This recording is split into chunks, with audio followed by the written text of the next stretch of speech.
Welcome to 108. నేను మీ లక్ష్మణ్ని. దుకాణంలోని mixture boondi తింటున్నారా? అయితే క్యాన్సర్ని కొని తెచ్చుకున్నట్టే. ఏం కొనేటట్టు లేదు, ఏం తినేటట్టు లేదు అన్నట్టుగా తయారైంది ప్రస్తుత పరిస్థితి. ఇదేం పెరుగుతున్న ధరల గురించి కాదండోయ్, పెరిగిపోతున్న కల్తీ గురించి. ఏం తినాలన్నా ఒకటికి 10 సార్లు ఆలోచించాల్సి వస్తుంది. అంతగా ఆలోచించి తిన్నా లోపల ఎక్కడో ఒక్కడ అనుమానం ఉండే ఉంటుంది. కారణం ప్రతి విషయంలో జరుగుతున్న కల్తీ. పసిపిల్లలు తాగే పాల దగ్గర నుంచి తినే ప్రతి పదార్థాన్ని కల్తీ చేస్తూ జనాల ఆరోగ్యాలతో ఆడుకుంటున్నారు కల్తీ రాయుళ్ళు.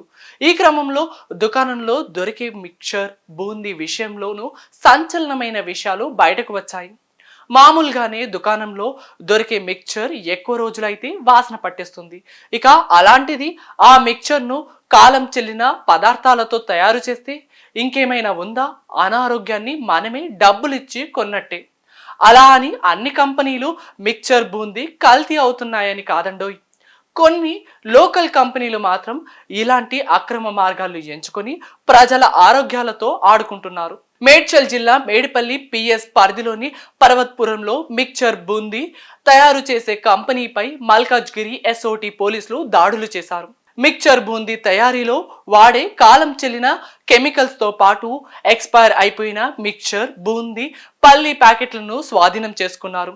తయారీ కంపెనీని సీజ్ చేసి ఈ అక్రమాన్ని పాల్పడే వ్యక్తిని పోలీసులు అరెస్ట్ చేశారు.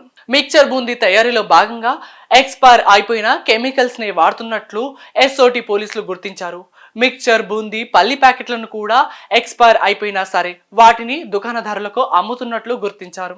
ఈ కెమికల్స్ కలిసిన మిక్చర్ బూందీ పల్లి తినడం వలన క్యాన్సర్ వచ్చే అవకాశం ఉందని ఫుడ్ సేఫ్టీ అధికారులు చెప్తున్నారు. నిందితులతో పాటు ఎక్స్పైర్ అయిపోయిన కెమికల్స్ ని ఎక్స్పైర్ అయిపోయిన తినుబండారాలను మేడిపల్లి పోలీసులు ఎస్ఓటి పోలీసులకు అప్పగించారు. ఈ ఘటనపై కేసు నమోదు చేసి దర్యాప్తు చేస్తున్నారు.